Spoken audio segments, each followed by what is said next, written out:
So Okay. whatever. What are the points to keep in mind?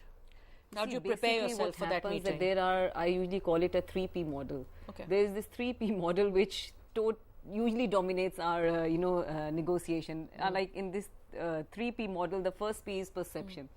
You know, whenever you're going for any negotiation, if your perception is this, that this negotiation is more like a war and I'm going to either end of the day lose it or win it.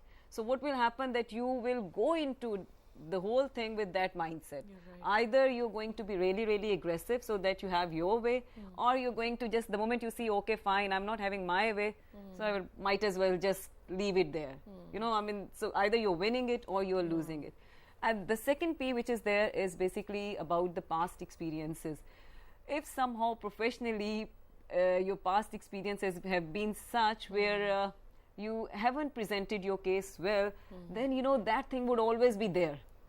And it will cloud your judgment. You know, even when you go for a negotiation, that fear is there. Okay, fine, it never has worked out for me. Or maybe, you know, even during your interaction, you would see that you know, that's where your confidence basically is going to shake that. And the third P, which I usually say, is power play. And now it goes both ways. Power play is that at times, you know, I mean, if I'm a person who's totally I, me, myself kind of personality, then for me, negotiation, maybe I agree what you are saying, but end of the day, you know, it's my ego at stake. So even if you talk sense, but I have to win. So, you know, by hook or by crook, I'm going to make myself look good.